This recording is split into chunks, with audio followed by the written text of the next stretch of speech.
What's going down, everybody? It's your favorite bubby, Jethro, and my co-pilot Morgan today. And this is another episode of Driving with Jethro and my co-pilot Morgan. So hope everybody's having a beautiful day, and these are our opinions.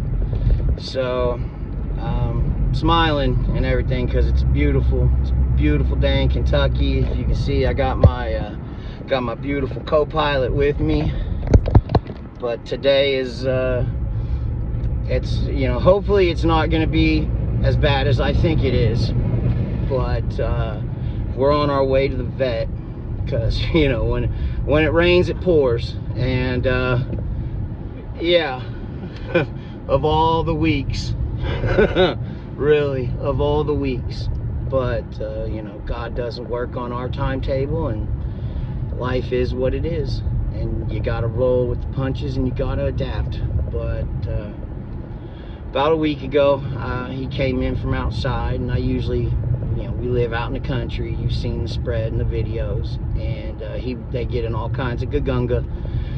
And so I gotta check him for fleas and whatnot, because I don't want to get bit and get Lyme disease or anything else and have to get stung by 1,000 you know, killer bees to cure Lyme disease, because apparently that will do it. I've heard. I'm not a doctor, don't take my word for it, but you know, seems like a pretty radical solution to a problem, but that's neither here nor there. Just checking my boy for ticks and whatnot, and his nipple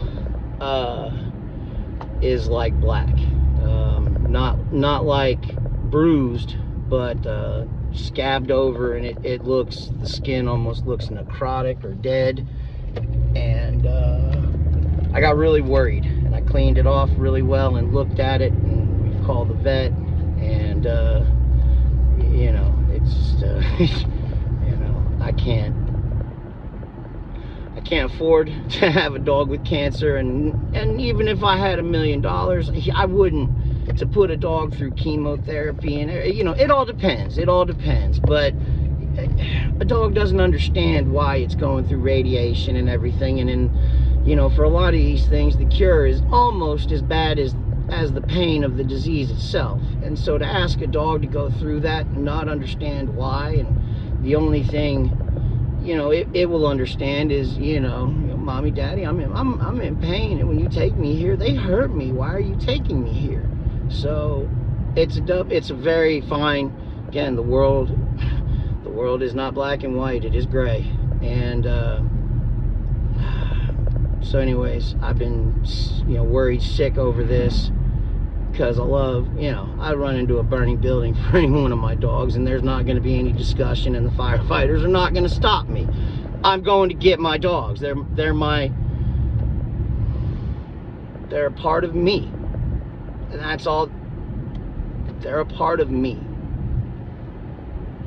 And I'm scared, y'all.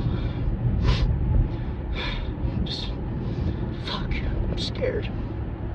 And I really don't like feeling this way, because I'm a big control freak.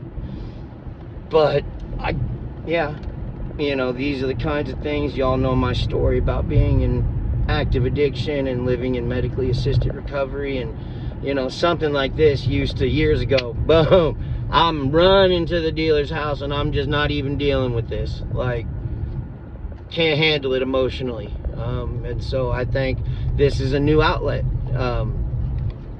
for me, and it's just, I'm scared. Pause. Jay Williams, love you, Bubby. And so, yeah, as I told my wife when I first found it, and it sucks because the last 2 times or 3 times I have found a tumor or a mass on all my dogs, I immediately knew what it was and was right, and it did lead them across the Rainbow Bridge. And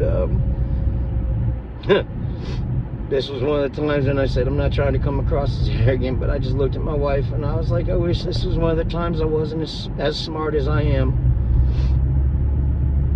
Because I think you know, she's taking off work early, and my wife is meeting us at the vet's, and it's good. But she originally kind of wasn't, because, you know, who wants to get this kind of bad news and everything? And I kind of looked at her and I told her, okay, I can do this by myself, but I don't want to. So can you please take off work and meet us there? And she, bless her, you know, she understood. Like, I'm asking, but I kind of need this. Like, I don't want to do this alone. And I need, if we get the news I think we're gonna get, I'm gonna need somebody to hug. So, yeah, that's what. Hey, baby. Yeah, good boy. I'm not gonna wreck the car, y'all. I just had to feel it real quick. So, again, I'm hoping it's just like an infection, and the doc's gonna look at it and go, Jethro, you big worry wart. You should have called me sooner. It's nothing. So, I mean, there is a chance that could happen, and I'll be the happiest son of a bitch. I'll have a real happy video on the drive home. But, yeah, baby. Lay down, honey. We got about 12 more minutes to go. I know he's the only dog in the world that hates riding in the car. He really does. He is not a fan.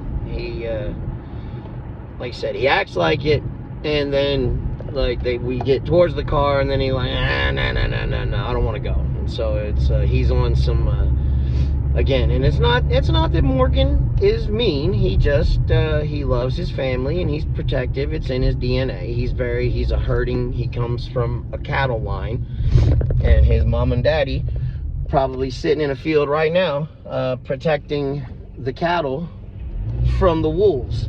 And so he just loves to Lion King it up. I say, like, he sits in our front yard and overlooks everything, and just sits there and surveys his kingdom, and lets everybody know what time it is and whose property this is. So, and he's my baby. He's only 2 years old. So, again, I hope I'm worrying over nothing. I hope I'm worrying over nothing. But as I said, I love him, and I'm scared. And again, before I would have, gone out and used, and a bunch of bad shit would have come from how I was feeling. Because that's, a lot of us addicts are really, really sensitive about things, and we are very bad at impulse control, and we're bad at thinking things through and processing them.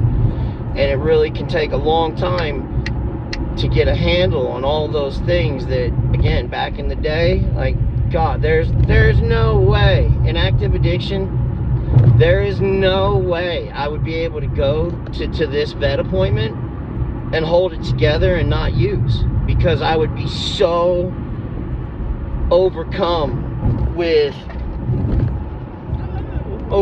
feelings. And that's what we're doing in active addiction, is we're trying to numb and shove everything down as far as we can, so we don't got to talk about it, we don't got to think about it, we don't have to deal with it. Like, that's what we're doing every single day, every single time we use. And yeah, something like this would absolutely send me over, you know, if I had any kind of sobriety time, or if I was trying to do well, like, God forbid I was on day 4 or 5 of trying to hold it together and put my life back together. Nah, man, this would be, fuck it, I'm using, can't handle it, nope.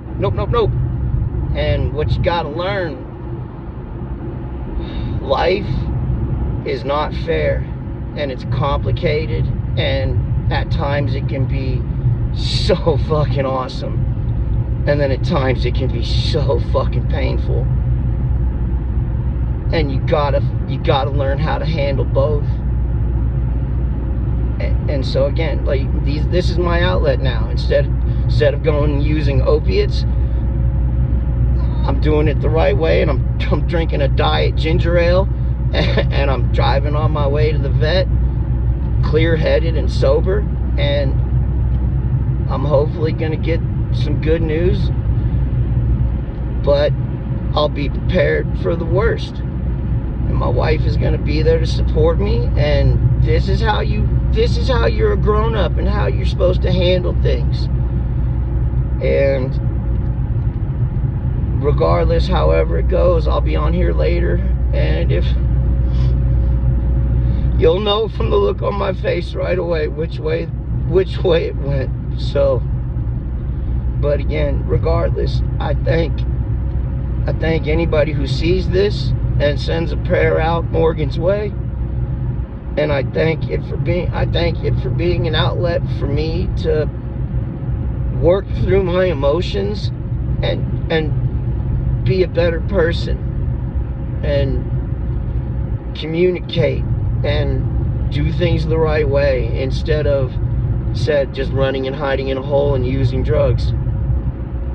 Because that's no way to live, man. It's no way to live. And I'm telling you, I'll say it again, anybody out there living in active addiction, struggling, I get it, man. I get it. It sucks.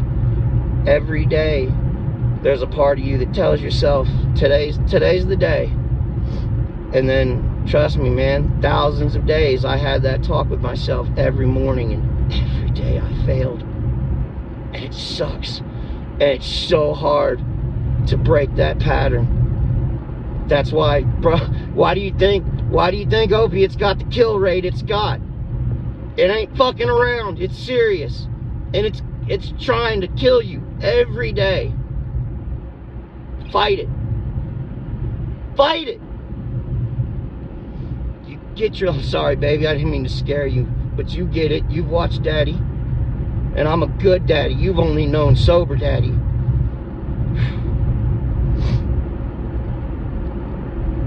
So, I love y'all. Thank you for being my outlet. That's Morgan. Hopefully we'll get some good news. This is Jethro. I love y'all. Be good or be good at it.